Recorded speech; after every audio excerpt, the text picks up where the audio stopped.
Good morning. I figured that yesterday was so much fun and that I'm feeling a lot better that I would come back and bother you with a bunch of streams for a while, make a little bit of content. And man, am I feeling so much better. It was a flare like no other since I would say in the last decade or so. This was a flare of 3 weeks that really took me out both physically and mentally. Mental health is physical health. They are the same thing. And it is all in my head, just like my glasses prescription is all in my head as well. The topic I want to take on today is that of metaphor and the words we use and why the words you use are ableist and how you individually have internal ableism. Ableism is baked right into the system. Good morning to you. My name is Maria, and I am Little Misdiagnosed, and welcome to the live.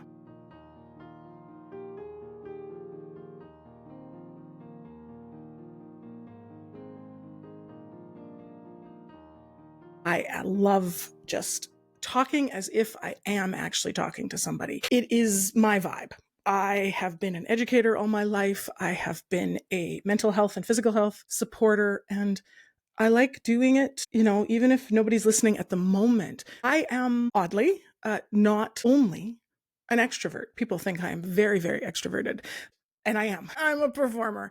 I love being on stage. I love being on the mic. I did for a 12-hour radio stream before during the economic blackout. I would do it again. Absolutely. Except that I think I need to do a portion of it lying down because man, did my back and spine hurt. But doing all of that talking in order to connect to somebody, I do have a different motive. I am somebody who is always trying to connect with one person. It's really the effect it has on individuals. I actually find the party, the group, the thing that people go to and want to hang with everybody. I mean, I love it for a short period of time, but glad handing like a politician is never going to be me.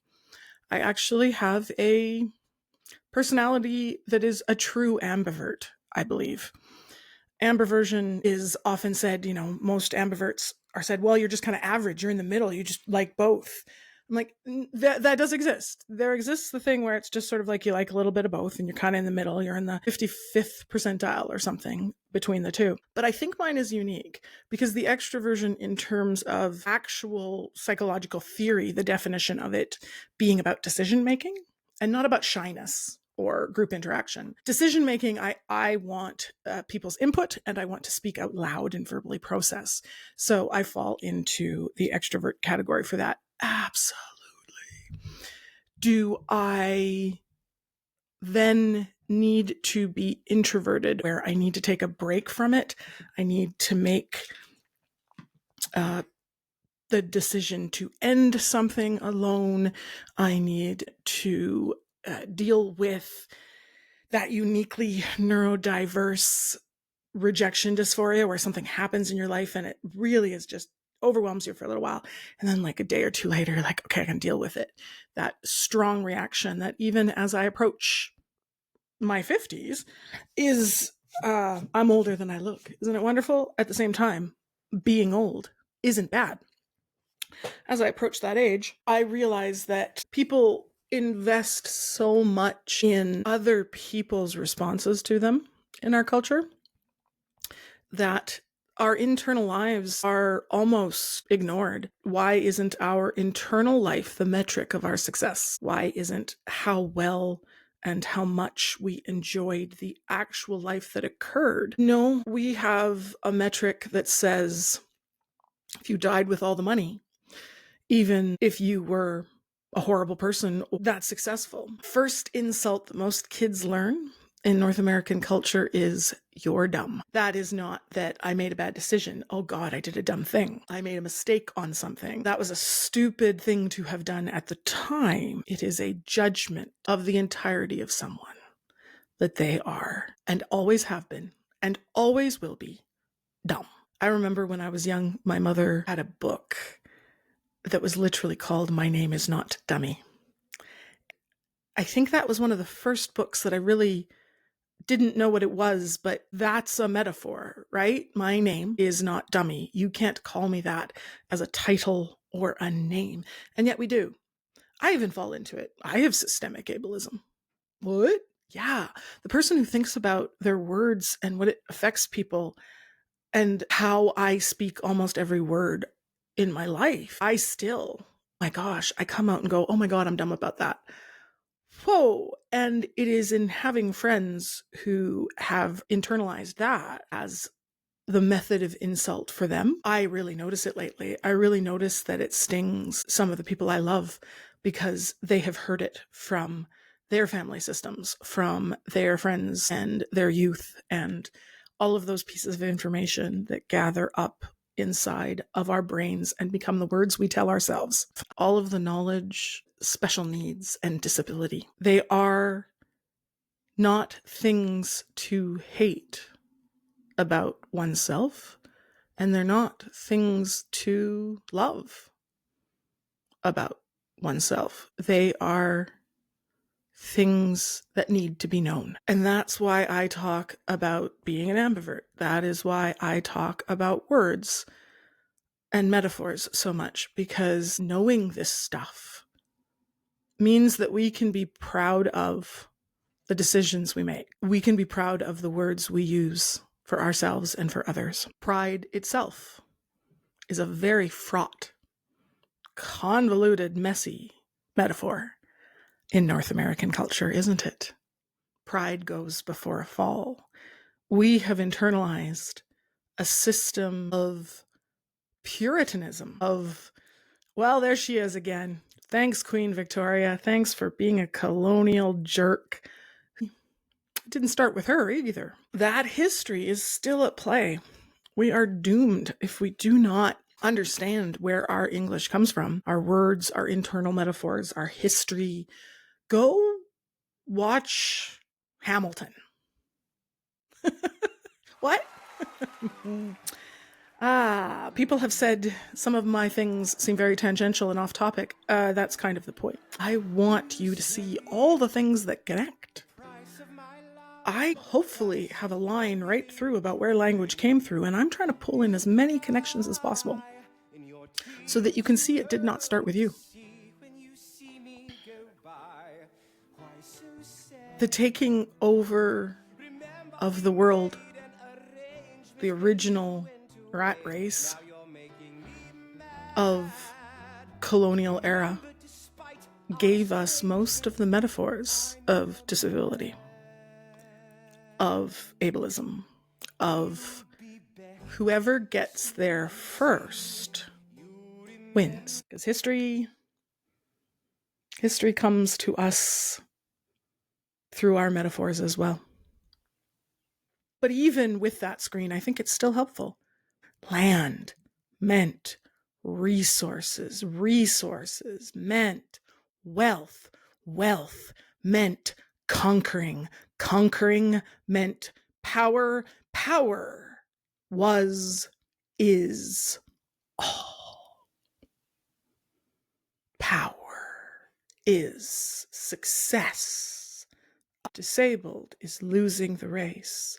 Sick and dying is losing the race. Has anyone here played the Oregon Trail? Oh my God, flashbacks. The Oregon Trail was a really goofy game to teach you the history of the settlers, sort of vaguely, right? I think you can now play it in emulator, and a new generation of people have come upon the Oregon Trail as a game. Difference is bad. Illness will kill you. You died of dysentery. You lose. So while the Habsburg kings could have a wonderful lower jaw, it was okay to be so inbred that you couldn't talk, eat, swallow. Why? Because that bloodline was pure. By Puritanism, I don't mean the movement known as Puritanism. I mean the undercurrent of purism. If you are pure of blood, regardless of what that has done to your genetics, then you are the rightful ruler destined by God. And if you are a lowly worker, then you lose the race. I work on a different metaphor. I always have. I think it was partly instilled by my mother, my family, worked under a different concept. Shout out to you again, Mom. That people took care of each other. Always. Family is the people that puts everything down and helps you. Love is about giving and not just about responsibility. It is about parents taking care of children and not parentifying the children and making them be responsible for you. All of these metaphors I grew up with, I realized that they came from my mother and father. Also with my experience within the tribes people that I got the pleasure of being beside for some of my childhood. And growing up as white and as brown and as red. Let's just say that in Winnipeg, Manitoba, in the 1990s, red is not best. The hierarchy of good to bad, as it is not, but as we believe it is in our culture, is that white males, white females, educated brown, black males. Your mileage may vary in your area. This may descend in a different order. Indigenous men in North America are lower than that. They are lower than black and brown. We just leave them off. And Indigenous women are not even human. The metaphor is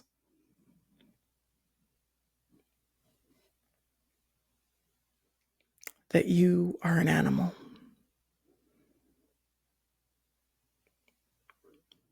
The dogs of white men in settling times were taken care of better. Indigenous women were disposable. They were cattle.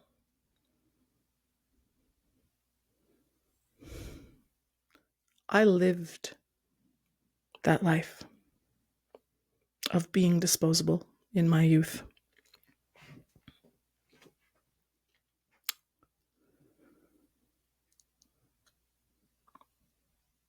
So when someone says, you're dumb, you're stupid, there's a lot more going through my head than just, you're trying to insult me. What else have we internalized, systemically used as metaphors for ableism? I grew up in a time where it was okay to say, you're such a... the R word. I had someone in a comment try to say it's a word that means retardé. It means too slow. Yeah. Tell me what other slurs meant originally. Do you want to do the etymology with someone who has an English master's in critical language and rhetoric and linguistics?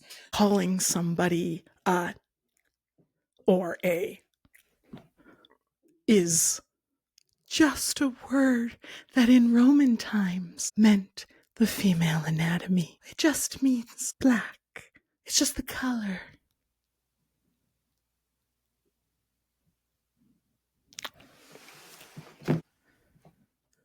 No, my lawn's not cut yet. It's been raining, and I have a torn shoulder. Can't use one arm. I have to get somebody to do it, so I have to pay the disability tax, and I have to be told that I'm not good enough.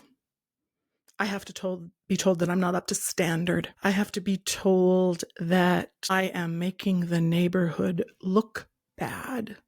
I have been told that I am not doing my civic duty because I am disabled. They don't think of it that way, but that's the point. That's what a microaggression is. Something that the person doesn't notice. But that does not mean it does not do harm. Leaving out poison and then saying, oops, I didn't mean for someone to eat it. Let's take a look at some of the language I've been thinking about of the history of language, the English language. I had a assigned male child first, and He had beautiful golden locks and blue eyes. Yeah. My first child was a white as white, peachy cream. And I grew out his hair, one, because why not? And two, because, man, curls. Look at these curls. Oh, and everyone said, she's gorgeous. She's so beautiful. Oh, what a pretty baby. And I said, he is. He's beautiful. He's gorgeous. He is pretty. That gendered language had to be, oh, I'm sorry, it's a boy, therefore he is handsome. No, he's not. He's gorgeous. Why does it matter? He has autism. He is autistic. He is a person with autism. He is an autistic person. He is, which is it? All of them, whatever he'd like. If a specific person finds one annoying because it's a part, if another person finds it helpful to say it is just a part of me, what does it matter? Why don't we just listen to what the person wants and attempt to say the best thing we know how and be wrong? Because being wrong is bad. It is part of mistakes. Mistakes are bad. Mistakes are bad is ableist language. Did you ever think about it? Given how ingrained ableism is in our society, and I am quoting, rooting it out may seem an overwhelming task. Becoming aware of the words you use each day is a necessary step in the process. Dismantling disablist structures doesn't start with language, but building a world without them requires that we change our language. That's from the article, Harmful Ableist Language You Unknowingly Use, from BBC. I'll link it down below. Ableism euphemism is everywhere. Things fall on deaf ears. They are blind to what they didn't know. In this article, the thing that struck me was that 2/3 of the British population feel uncomfortable talking to a disabled person. What? How do you even know? Invisible disability strikes again. Invisible disability girl. That's I need I should get a cape. Someone give me a cape or a $500 brace that I have to wear around every part of myself, even though I also have a thing that makes elastics and things wrapped around me uncomfortable and hot and sweaty. I also have to wear a brace that wraps around me so that my joints can all be held up. Wow, talk about a catch-22. Because we think of the disabled person in a wheelchair as being stupid, right? What did you internalize when I said a disabled person? Ever had a broken leg? You were a disabled person. Ever gone to work after the flu for 2 weeks? You were a disabled person. Were you chronically disabled? Were you lifelong disabled? Probably not, but why isn't that being disabled? And what's wrong with it? You have an ability that's not working quite right. Do I have a disability or am I disabled? I don't know. Sometimes it's both. I somehow went to an article and lost my live stream. Well done. I made a mistake. Probably me. And you know what? That's okay, because we have been taught in North American culture that making mistakes is bad. We need to not fall down or be held up by anyone, because we need to make it across and find our land and become rich and successful and live the American dream, which is actually one of ableism. It is one of racism or colorism. The idea of races is like, what does that even mean anymore? We know that that's not genetically a thing. Racists don't care if they're wrong. It is colorism. It is identifyism. It is diversityism. The people when I was young didn't care if I was red or not. They didn't care if I was indigenous. They didn't care if I was brown. All I was dispensable, because they put their metaphor of who I was on me. Luckily, I was raised in a way that put a safety fence around my being different from the people who called me a see you next Tuesday on the street by the time I was 9, and the people who called me slurs for Indigenous women being nothing but slaughterable animals. I grew up that way. Disabled people deserve to be taken care of in our culture. No, they don't. Our policies manifestly say that they don't and aren't. We don't take care of anybody. you're on your own. Even in a more socialist, caring, generally accepting version of North America culture where I'm from, you're still on your own. I regularly moderate on community boards where people asking for food again. Wait, because they're still disabled? Because they still have their kids? Well, then you shouldn't have had those children. How do you know they couldn't take care of them at the time? How do you know that someone didn't die? How do you know that someone didn't lose the success? How do you know that someone wasn't cut off? Someone had a car accident. Someone had cancer. You don't know a thing. You think that your hard work got you here. Bullshit. You think that you were born into the money you deserved. Bullshit.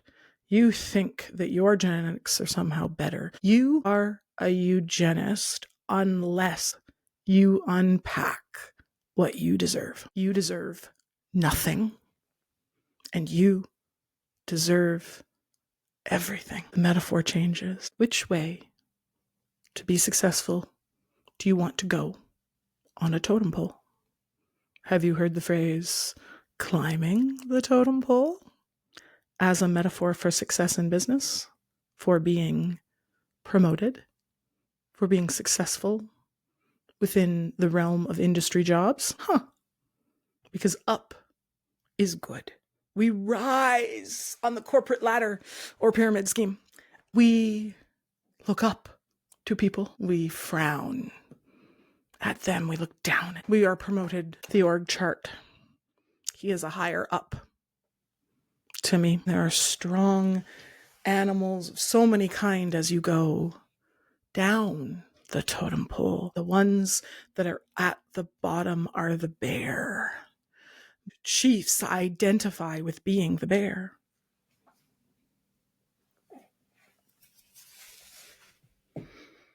The bear holds up the tribe. When you attend to someone else, when you take care of them, you hold them up. A chief sits before their people. An elder is both allowed to sit and also kneels in work for their people. This metaphor has driven me in the birth work I have done. I have always thought, just in my own body, that when I took care of somebody, it meant that I would kneel at their feet. It is striking to me that the standard white Christian metaphor is that the story of Jesus kneeling is only for the poor people. It's not for the rich ones. Tell me you don't actually believe what you say you believe without telling me. Jesus washed the feet of his people. The doulas and midwives washed the feet of the dead, the just born, the just birthing, and the just birthed. And doulas, a word which means slave, but now I hope means servant. But even that, classism, that ableism. I hope that doula becomes the metaphor of one who helps by kneeling, who serves as an equal, quote unquote. See? How do I even explain what I'm saying without using the metaphors? But then I have to note that I'm trying to change them. It is not beneath someone to kneel. It is quite the opposite. It is the strength of someone to sit, to listen, to lower themselves in strength, in peace. And that internal language that up is good is the basis, the start of all ableism. Because if you cannot stand, then you are not as important as other people. If you sit in a wheelchair, if you need to be seated, if you need ergonomic things behind you so that you can sit for the day, if you can't be seated in your cubicle for 12 hours a day, if you cannot sit in a meeting and attend, if you can do it without fidgeting, if you cannot sit on Zoom without looking and making eye contact and doing things, whether it's a chronic illness or whether it's a difference of ability, a different neurotype, a different body type. If you can't sit in a chair that literally is not wide enough for your butt, and so the pressure of the arms shoves you as a bar across your hip for hours, and you need to attend and look good the same way that everybody else does, because you cannot lower yourself. And we do not talk to people because if they're in a wheelchair, they are stupider. They are retardé. Why does it matter? It's just a word. I'm just using it metaphorically. Are you using slurs for Polish people, Ukrainian people, Jewish people, Black people? Which ones are you using just metaphorically, and which one are you using as slurs? They are slowed. They cannot keep up, and therefore they cannot keep up in language. There is a wonderful subway conversation with someone who presents as having cerebral palsy and very, very changed, right? Their limbs are very visibly different. Their seating in the electric wheelchair is very visibly different. Their body has grown in the way that it only could. And the interviewer asks him, do you think that lots of Americans have a disability? And the guy answers, yeah, most Americans have a disability. Oh, and what's that? Stupidity. Looking normal and choosing to be mean or to believe that someone who looks disabled is stupider is a stupid decision. I have my qualms with YouTube, with TikTok, with these platforms that allow us to broadcast as average humans. However, the metaphor of the average person having a voice that, even if it doesn't go far, goes farther than their room, that you can see into the lives of people, that is a metaphor that can be used for bad or for good. It is not the tool you use that is bad or good. It is the tool using it. Don't be a tool. When they are struggling with chronic illness, they go undiagnosed. Underdiagnosed. Underdiagnosis is a real thing. They miss the services. They don't get the support when they need it. Doing nothing is a decision too. Supporting people is about kneeling, metaphorically or physically, literally. Doctors need to bring themselves down and look up at their patients who have so much to say, who are not addicts, who are not hypochondriacs. We need to stop deciding what people are before we listen to what they say. But codependent emotions are so trained into us by the generation of parents that came before that most of my Gen X millennial compatriots in the world have been so squashed by complex PTSD or anxiety or why do you think there's an epidemic of it? Because there was an epidemic of bad parenting, squashing the feelings of people and not just destroying them and making them be silent about emotions, but also at the same time making those people take care of the emotions of their adults. The churches, the teachers, that was the culture I grew up in. And I had some armor, metaphorically, that I was good enough, that I was pretty enough. Am I pretty? Who gives a shit? Am I fat and ugly? Yes. Am I also kind of pretty? Also, yes. Do I love my body? No. Do I hate my body? No, not even a little bit. Do I fight my body? No, not even a little bit. I believe in my body. I work with my body. I let my body rest. I wear makeup that makes amber eyes interesting and different color. Everyone thinks I have dark, dark, dark eyes. But when you see them, they're amber. Why? Because they're heterozygous. I have a blue-eyed mother and a blue-eyed child. Cool. Do I think that's better? Oh, the Aryan race is based on and light color eyes are better. No, I've unpacked that metaphor too. They are just different. They're just cool. They change. They flash. They are just part of me. And they are all in my head the same way my mental health is. The same way my disabilities are. The same way my metaphors are. Mental health is physical health. Physical health is mental health. And You are enough today as you are because you are alive for a fleeting second in a ginormous cosmos that doesn't really care about you. And yet, there is humans who do, and humans who could step up and rebuild the mentality of village. It's nice to think that I'm speaking to an individual who wants to hear some of the weird connected pieces and also hear that they're enough, that I come on here and talk because I would like to sit with you, because I would like to kneel with you, sit on the floor, and in my introverted side, someone who only wants to talk to one person at a time and have some quiet and peace so that you can speak words you never have before. And that's why this matters so very much. New words require safety.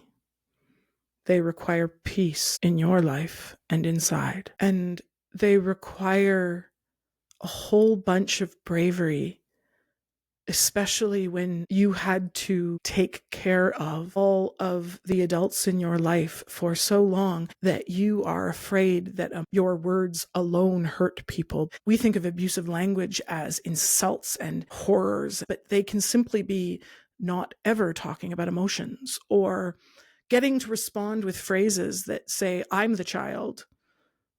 You internalize the metaphor that you're hurting people because they're sad, because those people in your life previously yelled at you and said, now see what you've made me do. Now see what you've made me feel. You made me angry. And I'm not saying that we can't have an effect on people. Anybody who comes back with that argument doesn't have any kind of nuance. They just want to argue the opposite. Fallacy. I'm saying, look inside yourself and see if you internalized the metaphor that if you speak up and that sentence, that thought, that feeling, that decision, that worry makes somebody else angry, sad, mad, that you have hurt them, even when you only spoke about how you thought or felt. That is emotional neglect.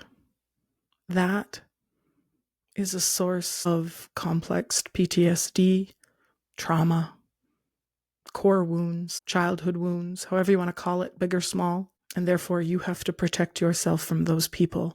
But here's what I think is disgusting.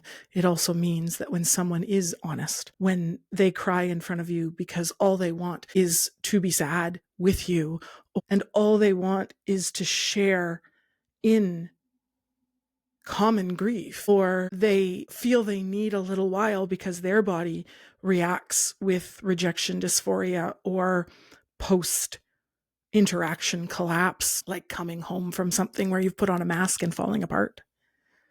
But just because it's hard to go through, people who are secure in their attachment, in their love, in their self-worth to themselves, even if they're a bit of a mess, like moi, good people, wonderful, caring people out there have spent so much time taking care of the codependent emotions of adults as they grew that when they run into someone who is not codependent, they can't even hear the good things they say. They can't even hear the difference. I've recently had that experience with 3 people who, when I said that makes me sad, their wall went up. I've hurt you. I've said it wrong. I am broken. I am stupid. I keep hurting people. It made me so sad to hear a friend of mine say that saying their own emotion is hurting people. They hold themselves to this incredibly high standard because it's the only one that kept them safe in their childhood, I believe. I believe people were raised with metaphors that you are not allowed to have your own emotions. This emotional neglect in their childhoods and youths and young adult years not only made it so that they were codependent on the people that they knew, it means that when they run into someone who is secure, that person's responses are dangerous to them because that person is so willing to cry, or that person is so willing to be angry for a moment and then let it go. Not only Does it block you inside? Because you have to protect yourself from those who neglect or do damage to you. You also have to block yourself from the way out, the exit of good people who are secure and loving and speak up and are sad and then feel better and let it out. Because our big emotions, people with secure attachment or childhoods, people who have deconstructed the metaphor of negative pasts and languages, because we are willing to access our emotions and work through them and respond, and then they are done, my grief only lasts a moment when I cry with someone. It's gone the next morning. But think about it from the person whose metaphor is that this is bad. Sharing your emotions, your disability, who you are inside. It's equally dangerous that the person who loves you, who cares for you, who is big of emotion, who can do the thing, it's even more dangerous that they cry. Why? Because in the head of the person with the metaphor of codependency, that doesn't mean that the emotions come out. It means that that is only the first salvo of emotion. If there is that much crying now, imagine how much more hate that person has inside. If that person is angry at me even a little bit, imagine how much anger they have inside. If that person is made sad by me, imagine how much sad I have put inside. Emotional neglect raised into people, their metaphors of language, doesn't just hurt them at the time. It doesn't just mean that they can't save themselves from the people who hurt them. It means that they can't even attach to the people that might help them. So when a chief kneels, they are lowering themselves. And when a person in a chair helps them, they worry that you can't give assistance to someone who's disabled because they're worse off than me. Oh, my joints are worse off than you. My heart rate and body and tissues are way worse off than you, but my brain will run circles around you immodestly. My thought processes, my interests, my ability to help and see what is needed. Why do I have to hide that under a bushel? Why am I not allowed to be good at what I'm good at and bad at what I'm bad at? Right. Because that's not success. There is a hierarchy. There is a list. And I'm not on it. Can't wait to turn some of this into my fat, ugly old woman has an opinion on the internet, because those are bad things. Because those are the only things that matter about a person. And add to the list, crippled. Thank you, Victoria, for Dickens. They're people we should feel sorry for, but they're not people we should help. In my province, people with a disability fill out hundreds of pages of paper just to get $1,000 a month. You can't rent a single room, $1,000 here. The metaphor is that disabled people should disappear. They have nothing to give. We don't even particularly want them to live at all. We don't want them to be able to access resources. Counseling is not included in disability monies in this region. You can have a ride, but you have to pay. I'd rather pay the $12 in an Uber than the $150 for therapy. And if you make even a cent over what you're allowed to make, they'll take half of it. And yet, millionaires, billionaires shouldn't pay taxes, but disabled people have to account for every cent. Huh. Oh, you thought the disability tax was a metaphor I talked about in one of my live streams. No. And yes. But no, it's real. It is all the implicit things, like getting your books back to the library in time because you can't drive at night. But it is also literal. There's a tax on income earned if you are taking disability monies. How gross is that? You are broken.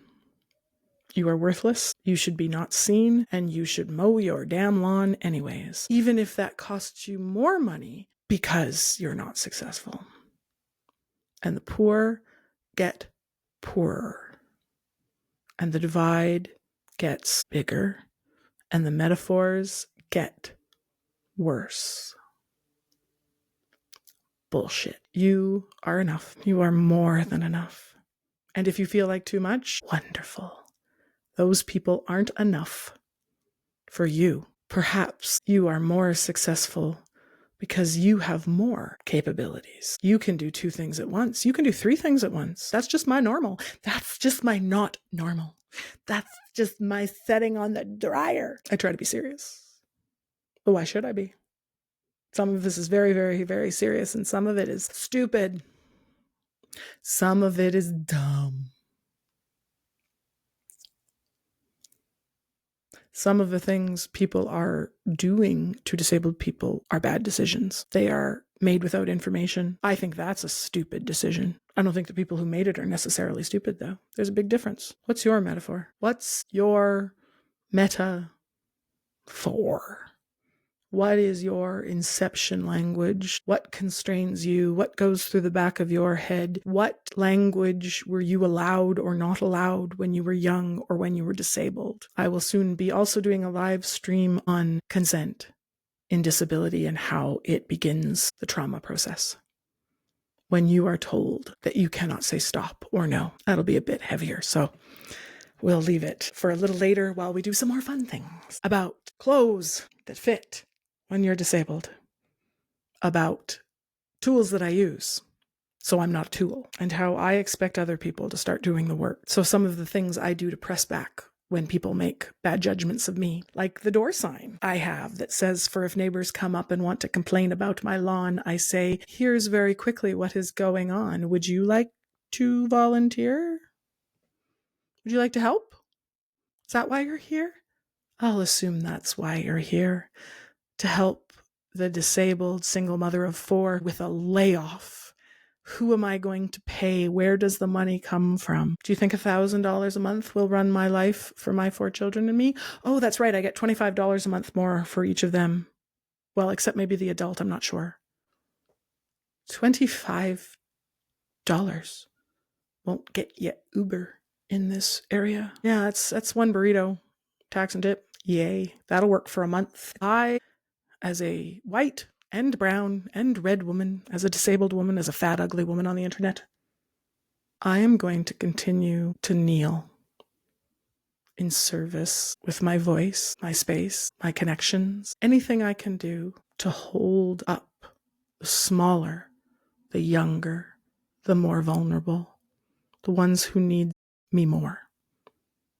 They go first. They, in being themselves, are more successful because they speak their needs. I will not change the world in one day. I cannot change my past, but I can change today and the next day in the language of my children. I can change the language I speak with my friends. I can listen differently, and I can listen different. I can use different sets of understanding to listen, and I can also try to put myself in a different space when I listen. Be calm and quiet. See their metaphors. See their hurt. Empathy will win the day. It may not win the hour as it is being destroyed systematically by fascist assholes. But as the person I am today, which is only summarized by being the things I've said, none of them encompass who I am as me. My name, my title, the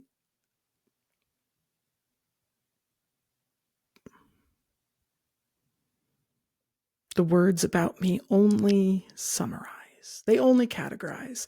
They do not encompass everything that is me. And all of my off-topic shoots and historical weirdness and connections to other things show you that there's way more within one disabled person, one more average, not average person, one more voice. It doesn't change it instantly, but it changes it in one generation. Children who have metaphors of consent, the children who have metaphors of safety and love, the children who have metaphors of pride,